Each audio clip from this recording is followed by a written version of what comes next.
make it personal. Oh God, how I love you. I love you. I love you. I love you with every fiber of my being. I love you. Hallelujah. I love you. I bless you, oh God, this morning. I bless you. Yeah. Nobody. Nobody like you. Nobody like you. Nobody.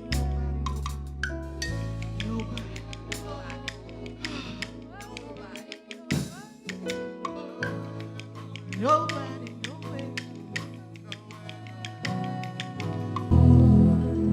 There is none like you. Yes, God. Thank you, Jesus. No one else can touch our hearts like you do. That's why we love you forever. And we got crazy and said we could search for all eternity, Lord. Some of us found out that there is none.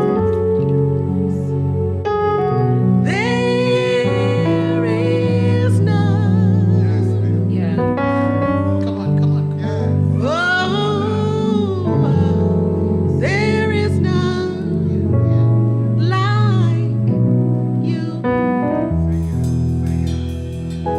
There is none like you, Lord.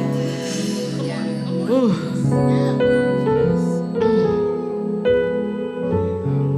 No one else can touch my heart like you do.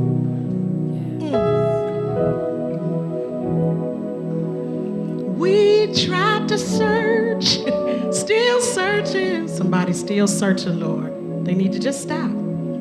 For eternity.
It'd be like,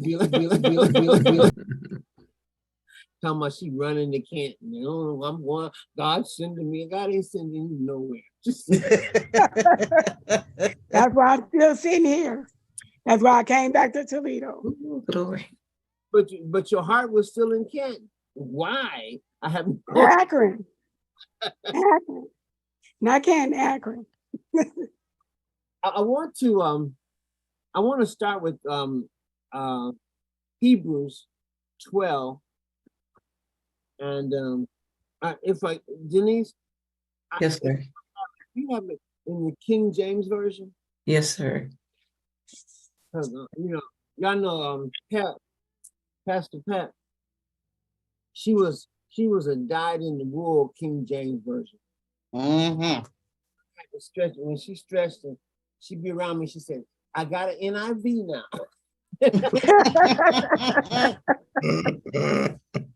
Last week when I went to talk to the church, I preached from a King James version. I said, "For Pat, I'm preaching this King James." I said, and then I'm gonna teach in King James today, and then I'm at the funeral. I'm gonna preach out of King James. I said for her. Then we go All back. right.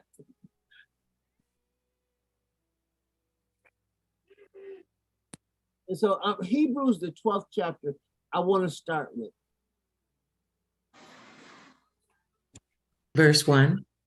Verse 1. Because I want you to hear this, and we're going to do verse 1 and 2, and then we're going to go to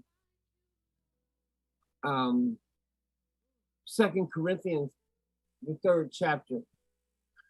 I want to talk about comfort, but I want to get to it. Okay, it's important that I get to it.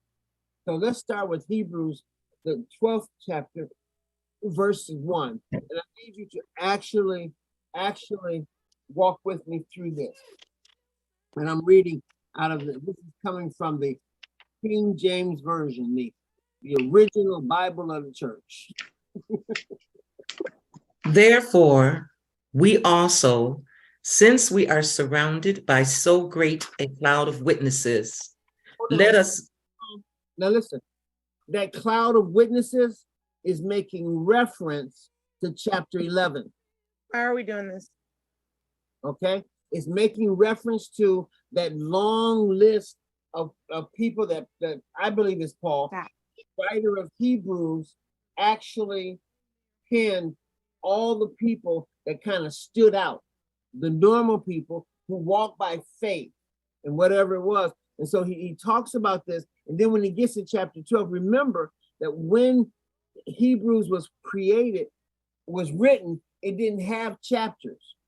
So it was written as one continuous letter. When translators started doing it, they broke it up. So I really need you to go from Hebrews 11 right on into chapter 12. And what is 12? And so but what happens is this is one of the reasons that it's I believe it's Paul, because Paul has a his writing style. When he explains something, and then when he's getting ready to come to his conclusion, he either says wherefore or therefore. And when you get to this wherefore, then he's referring back to chapter 11, and he's saying that there's a cloud of witnesses that have been that are there for us to be able to walk by faith.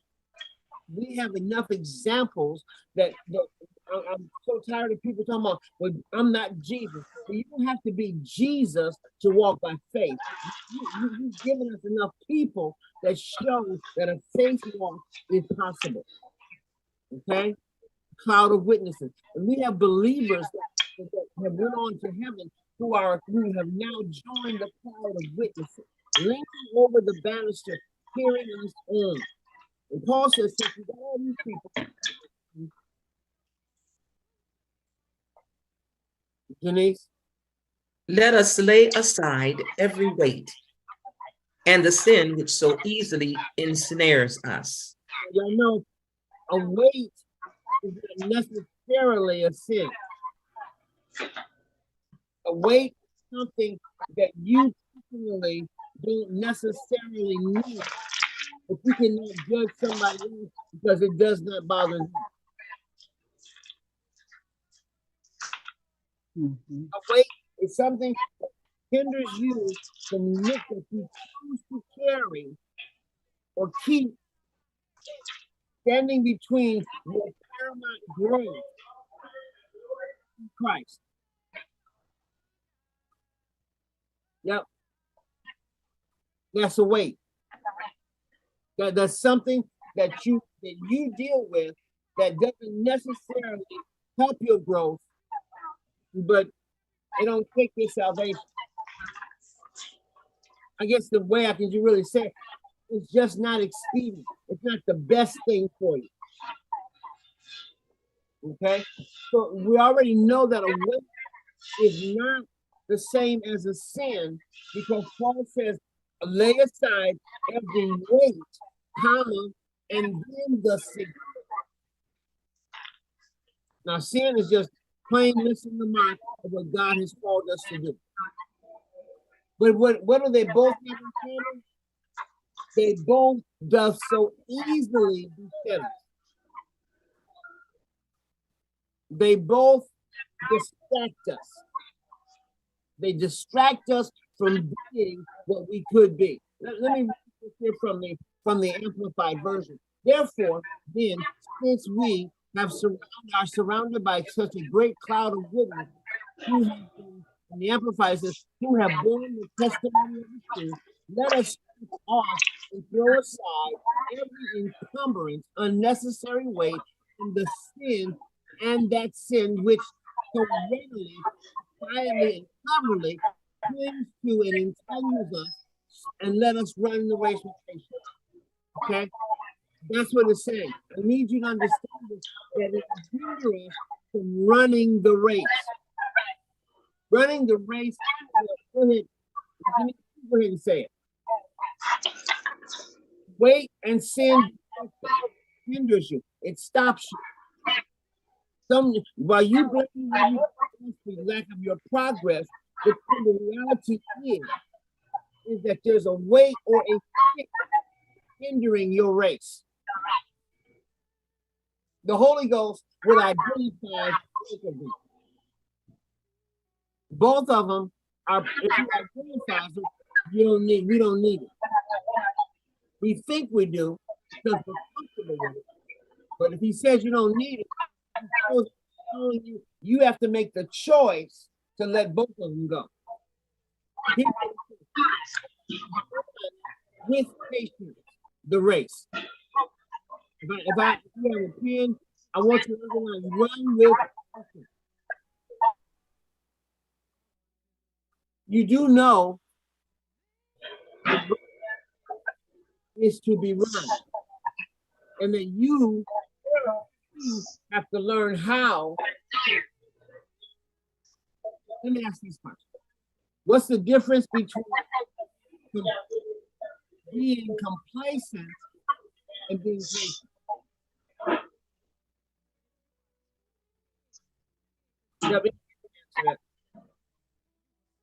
Tell me, what's the difference?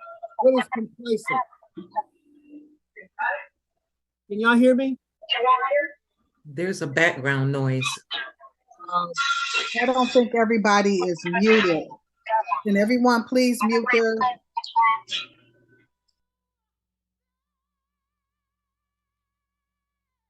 Is that better?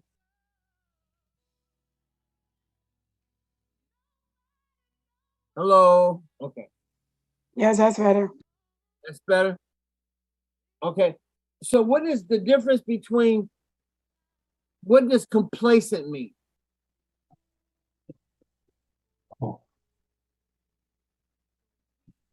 It means to become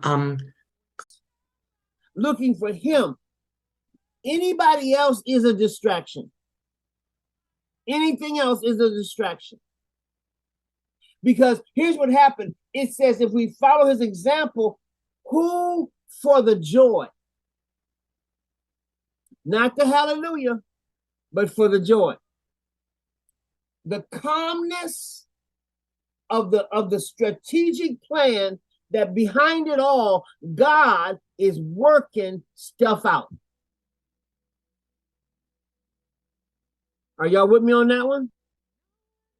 Your joy comes from the background knowledge of knowing all things work together for the good, for my good and God's glory.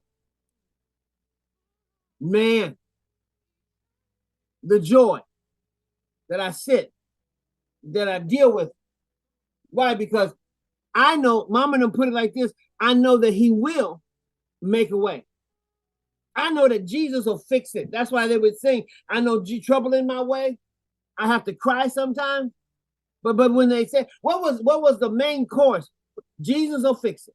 Well, that's the joy of their relationship with the Father. I need to ask you now, in the season that we as a church in the season that's going on, where's your joy?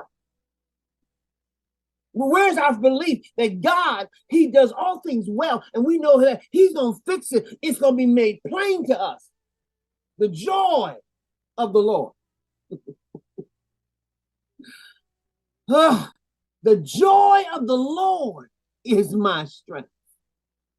That's what makes a difference. And where we're going, he says, I'm looking at him who his model is that while he was on his way to Calvary, he had joy, he had a peace, he had a calmness. And can I talk about the peace for a little bit? That you would come to understand that God has given you grace and he's given you favor. He has given you peace. This peace or wholesome is a wholesome of life. It's not just tranquility. It's knowing that I'm whole. If you're whole, you can't be broken. Here's another script. Look, I'll throw this in for free. Understand, if you're whole and you got folk picking at you, it's because they're broken.